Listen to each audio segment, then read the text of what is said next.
All right, let's dive in. Ready to conquer that to-do list.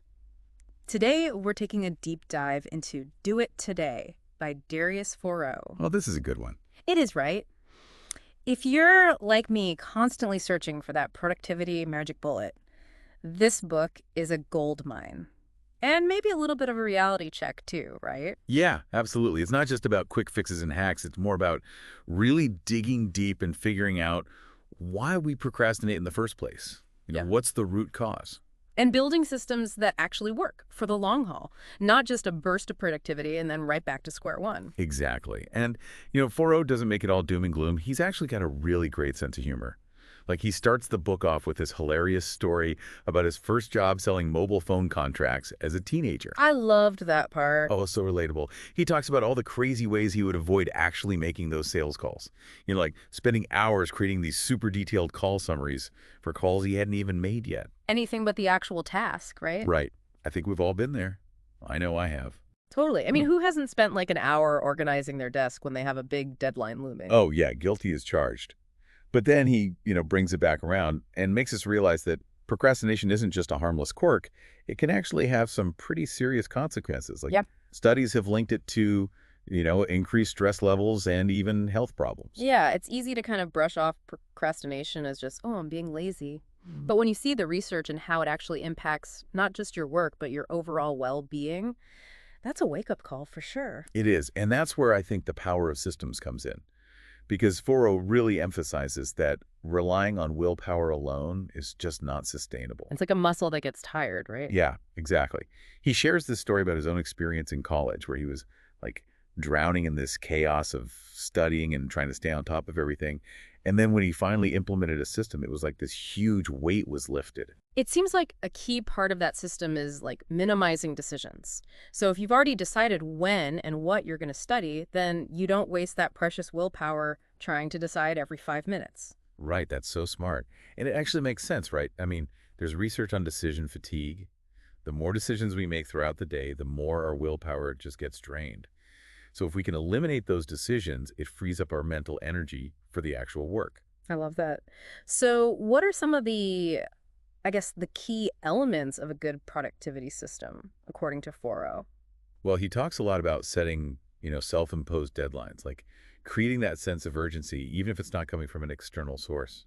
And then also finding an accountability partner, someone who can, help you stay on track and keep you motivated. Yeah, someone who's not afraid to call you out when you're slacking. Exactly. And then he's also a big fan of working in intervals, like the Pomodoro technique. Have you ever tried that? I've heard of it, but I haven't actually implemented it. So what's the basic idea there? It's basically you work for 25 minutes, super focused, and then you take a short break. Yeah. It's amazing how much it can actually improve your focus. That sounds like something I could actually, incorporate into my own workflow. I highly recommend it. But, he also emphasizes that the most important thing is having that internal motivation, like knowing your why. Because if you don't have a strong reason behind your actions, even the best system in the world is going to eventually fall apart. Right. It's like you need that fuel to keep going beyond just the mechanics of the system itself. Okay, so let's shift gears a little bit and talk about something that I think we all struggle with these days, which is attention. Right. Our brains are pulled in a million different directions all the time. Forough actually drops a pretty mind-blowing statistic in the book. He says that in one study, 37.4% of people rated their phone as being as important or even more important than their close friends. Oh, wow. That's a little scary, isn't it? Right. Kind of makes you think. It really highlights how technology is, deliberately designed to capture our attention. We're bombarded with notifications and updates and endless streams of content all the time. It's exhausting. It really is. So in a world like that, how do we actually reclaim our focus? Well, Forough has a pretty radical suggestion. Lay it on me. He says disconnect. Disconnect from the internet. He actually talks about his own experience going offline and how it allowed him to just focus so much more deeply and get really meaningful work done. See, this is what I mean about the reality check. That feels almost impossible these days. But part of me also really craves that. Right. It seems counterintuitive, right? We think we need to be connected all the time to keep up with everything. But maybe those periods of disconnection are exactly what we need to like reconnect with ourselves and our most important work. And maybe even with the people who are more important to us than our phones. Exactly. I mean, he also gives some more, I guess, practical suggestions like deleting social media apps from your phone. He doesn't even have email on his phone. Like, that's commitment. It is, but it also shows how important boundaries are. Instead of letting those apps control us, we can choose to use them on our own terms. That's a good point. I'm definitely guilty of mindlessly scrolling way too often. No, me too. But one of the most surprising things he talks about is this realization he had about procrastination. It wasn't about time management. Okay, now I'm intrigued. He realized it was about a lack of passion for the work he was doing. So sometimes we procrastinate because we're just not excited about the task? Yeah. He challenges us to really ask ourselves, are we putting things off because we genuinely don't have the time? Or is it because, deep down, we're not truly engaged in the work itself? That's such a good question to ask. Right. Because I think we often just assume it's a time management problem. Right, right. He even quotes Ryan Holiday, who said, life is too short to read books you don't enjoy reading. And he applies that to work, too. Maybe we're putting off that project because it just doesn't align with our passions or our interests. That's powerful. So it's not just about laziness, it's about making sure we're spending our time on things that actually matter to us. Exactly. Okay, so let's talk about focus for a minute, because even if we're passionate about the work, distractions are everywhere. Oh, they are everywhere, both internal and external. Those thoughts swirling around in our heads, and then all the pings and notifications coming from our devices. So how do we actually cultivate that laser focus, especially in today's world? Well, Foroux talks about this really ancient practice using a mantra to overcome fear and improve focus. Okay, I'm listening. Mantras have been used for centuries in various traditions, but he suggests that they can be incredibly powerful tools for just shifting our mindset and enhancing concentration. I love that. And he even gives the example of Floyd Mayweather, the boxer, using his mantra, hard work, dedication, to fuel his, insane work ethic. Yeah, it's amazing how something so simple can have such a profound impact. So it's about finding that short, powerful phrase that resonates with you and helps you, snap into action mode. Right. It doesn't have to be complicated or profound. And in fact, his own mantra is super simple. It's just, let's go. I love that. It's like, no more overthinking, just do it. Okay, this has already been so insightful. I can't wait to dig into the rest of what Do It Today has to offer. Me too. There's so much good stuff in there. Before we move on, I'm actually really curious. What would your mantra be? Ooh, that's a good question. I think, I'm drawn to something that would remind me to stay present and focused on the task at hand. Maybe something like, be here now. What about you? Do you use a mantra? I do. I have a few that I kind of cycle through, depending on what I need in the moment. Yeah. But one that I find myself coming back to a lot is progress over perfection. It just helps me to let go of that need to get everything exactly right and just focus on moving forward step by step. I love that. I think we could all use a little more of that. Speaking of perfectionism, that's actually something that Darius dedicates a whole chapter to in Do It Today. He talks about how the fear of not being perfect can actually lead to procrastination. We get so caught up in wanting to do things perfectly that we end up doing nothing at all. Right. And you mentioned earlier that Darius doesn't see perfectionism as always a bad thing. I wonder if it's about reframing our definition of perfect. Maybe it's less about lowering our standards and more about focusing on progress and, continuous improvement. I like that. So instead of striving for this unattainable ideal of perfection, we should aim for progress, knowing that we'll get better over time with practice and effort. Exactly. And he actually suggests adopting the mindset of a resourceful perfectionist. It's about setting high standards, but also being adaptable and resourceful when things inevitably don't go according to plan. So it's like striving for excellence, but also being okay with making mistakes and learning along the way. Makes sense. Yeah. He also has some really interesting things to say about technology and how to use it in a way that supports our productivity rather than hinders it. Okay, yeah. Remember that statistic we were talking about? Oh, yeah. About how important people rate their phones? Yeah. It was pretty eye-opening. He points out that, most of us don't actually use technology. We're used by it. All those apps and games and videos, notifications, it's designed to keep us hooked and scrolling for hours. It's like we're constantly being bombarded with distractions. No wonder it's so hard to focus. Right. He even compares our smartphone addiction to constantly checking the news. Both behaviors keep us trapped in this cycle of information consumption without actually leading to any meaningful action or change. So how do we break free from that cycle? How do we use technology more intentionally? Well, he advocates for treating our smartphone like a tool, not a lifestyle. Yeah. You know?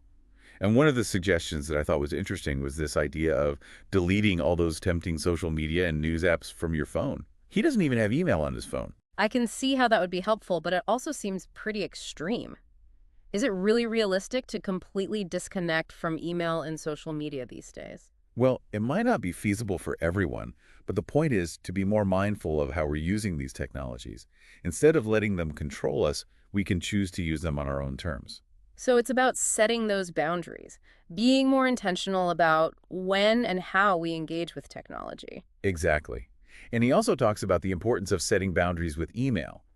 Instead of constantly checking and responding to messages throughout the day, he suggests designating specific times to deal with the email and then sticking to those boundaries. This is where the idea of batching comes in, right? Right. Instead of constantly switching between tasks and responding to every notification as it pops up, we can set aside specific blocks of time to focus on email or social media or, whatever those digital tasks might be. Yes, exactly. It's a much more efficient way to work because you're able to focus your mental energy on one thing at a time.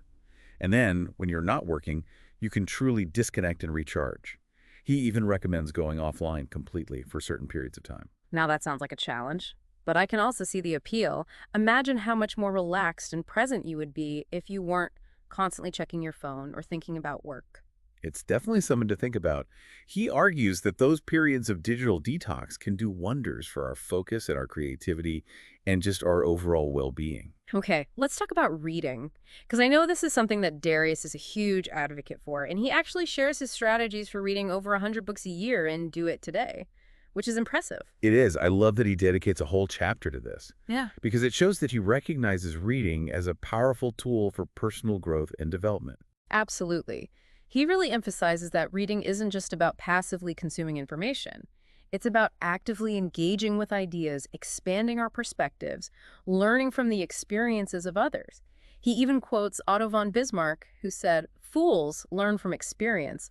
I prefer to learn from the experience of others." What a great quote. Right. It really highlights the value of reading. We can learn from the successes and failures of others without having to go through those experiences ourselves. Okay, so what are some of Darius's secrets to becoming a more consistent and effective reader? Well, first and foremost, he stresses the importance of making reading a daily habit, even if it's just for a few minutes each day. The key is consistency. Even small increments of reading times add up over time. That makes sense. It's about building the habit, just like with any other activity that we want to incorporate into our lives. Exactly. And he also encourages us to be selective about what we read, choosing books that genuinely interest us, Mm. and that align with our goals and values. So it's not about forcing ourselves to read something just because we think we should. It's about choosing books that we'll actually enjoy and learn from. Right. And if you're not enjoying a book, he even suggests abandoning it. Life is too short to force ourselves to read books that aren't captivating our attention or sparking our curiosity. I love that advice. I used to feel so obligated to finish every book I started, even if I wasn't enjoying it. But now I realize it's totally fine to put a book down and move on to something else if it's not resonating with me. Totally agree. There are so many amazing books out there just waiting to be discovered. Why waste time on one that's not bringing you joy or value? Absolutely. Another thing he recommends is having several books going at once to kind of cater to different moods and interests. Ooh, that's a good one. So you might have a nonfiction book for learning, a fiction book for escapism, and maybe even an audiobook for when you're on the go. I love that idea. It's like creating this diverse reading ecosystem that keeps you engaged and excited about exploring new ideas and stories. And I'm curious, how do you usually approach note-taking when you're reading? I am a big fan of highlighting and writing notes in the margins. It just helps me actively engage with the material and remember those key takeaways. I do that too. Yeah. Darius is also a big advocate for taking notes while reading because it's about capturing those key insights and making the information more memorable. So what's your favorite way to do that? Well, I used to be all about physical notebooks, but lately I've been using a note-taking app on my tablet. It's just so convenient because I can easily search for specific notes and access them from anywhere. I like that. It's a good way to leverage technology. Right. Okay, let's talk about something that I think is often overlooked in these discussions about productivity, which is taking breaks. It might seem counterintuitive, but Darius actually dedicates a whole chapter to the importance of time off and how it can actually enhance our work performance. It's true. And the research actually supports this. Taking breaks and vacations can boost our creativity, reduce stress, and ultimately make us more productive in the long run. I think it's so important to give ourselves permission to rest and recharge because, we live in a culture that often glorifies busyness and productivity. But we need to remember that we're not machines. We need time to disconnect, relax, and replenish our energy reserves. Absolutely. It's about recognizing that rest isn't a luxury, it's a necessity. I love that.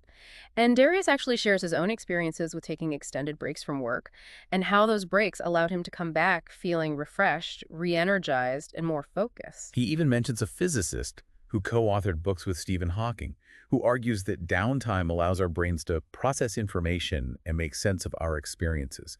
It's like giving our minds a chance to kind of catch up and integrate everything we've learned.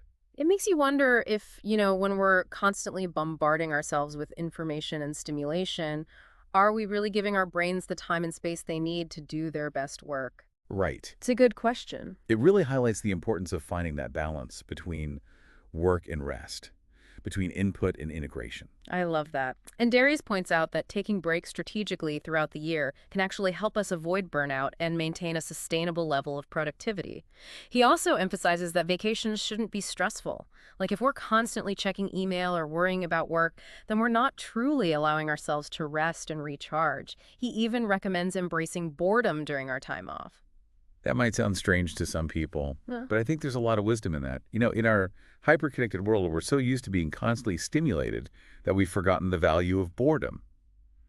But it's in those moments of quiet and stillness that our minds can wander, make new connections, generate creative ideas. It's like giving our brains permission to play and explore without any pressure to be productive. Exactly. Okay, we're back, ready to wrap up our deep dive into Do It Today. This book has been, it's been a journey. Lots to think about. Yeah, so many good insights. It really has. Darius covers so much ground. But I think one thing that really ties it all together is this focus on living a more intentional and fulfilling life, not just like being busy for the sake of being busy. No, definitely not. And, this last section, he introduces some ideas that I think are really interesting, like this whole concept of creating, not competing. He actually challenges this idea that we have to constantly be fighting for these, like, limited resources. Yeah. Jobs, attention, even market share. Right, like it's a zero-sum game. Exactly. It's a shift from that scarcity mindset to an abundance mindset. Like instead of seeing it as, oh, if you win, I lose, it's more about, hey, there's actually enough opportunity for everyone to succeed. I like that. It's about focusing on our own unique strengths and contributions rather than trying to, outdo everyone else. Exactly.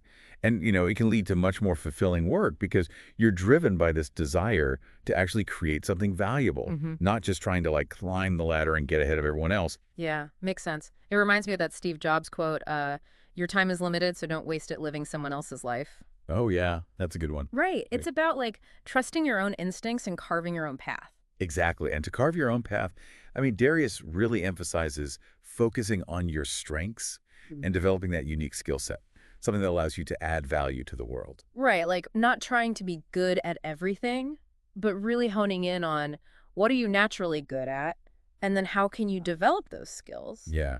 He actually talks about how, true strength comes from repetition and mastery of the fundamentals, whether it's writing, speaking, selling, leading, whatever it is that you do. Yeah, it's that consistent effort, Yeah. right? Not trying to take shortcuts. Right. Okay, so let's talk about something that's, I think, super important, but often gets overlooked in all these conversations about productivity, and that's energy management. Yes. Because Darius actually dedicates a whole chapter to this. He does. And it's so important. It is. He actually shares this anecdote about how he at one point really cut back on exercise. He started neglecting his physical health. And it ended up having a huge negative impact on both his energy levels and his productivity. Yeah. It's a good reminder that we can't just focus on our mental game. We have to take care of our physical well-being too, Absolutely. He really stresses the importance of daily exercise, eating a healthy diet, getting enough sleep. The basics, but they're so easy to kind of let slide. They are. And what's funny is, they're not just good habits. They're actually like essential investments in our energy and productivity. Yeah. What are some things you do to kind of make sure you're taking care of your energy levels? Well, for me, morning workouts are a must. Getting that exercise in first thing just sets the tone for the whole day. Yeah. And I've also been playing around with different morning routines to find what works best for me. Yeah. What helps me feel most energized and focused. I love that. I'm a big morning routine person too. Okay, so one last thing I wanted to touch on from the book is relationships, because Darius actually makes this like really bold statement. He says that we should actually measure the strength of our relationships as a key metric for evaluating the quality of our lives. Yeah, I love that. Right, because it's easy to get so caught up in achievement and success, but at the end of the day, it's our relationships that give our lives meaning and purpose. Absolutely. It's those connections with others that bring us joy and support and a sense of belonging. Totally. Do you have any like rituals or practices that you use to nurture those relationships, keep them strong? Yeah, I try to make time for quality time with loved ones, even if it's just a quick phone call or a shared meal. Mm, I'm also a big fan of like handwritten notes. I think those personal touches can really make a difference. I love that. Okay, so as we wrap up this deep dive, what are some, I guess, key takeaways? What do we want our listeners to walk away with? Okay, let's see. Well, I think do it today is this really powerful reminder that true productivity isn't about just mindlessly checking things off a to-do list. No, it's deeper than that. It is. It's about aligning our actions with our values, finding work that we're truly passionate about, and making consistent progress towards our goals. Right, and building systems that support our well-being, both physically and mentally. Yes, that's so important. And, making time for rest, rejuvenation. Right, not just go, go, go all the time. Exactly. And I think maybe the most important thing is just remembering that life is a marathon, not a sprint. We don't have to do everything perfectly, and we don't have to do everything at once. I love that. So to our listeners, we'll leave you with this. What's one small change you can make today, inspired by Do It Today, that will help you live a more meaningful life? Good question. Think about that one. Until next time, keep diving deep and keep striving to make the most of each day. And do it today. Exactly.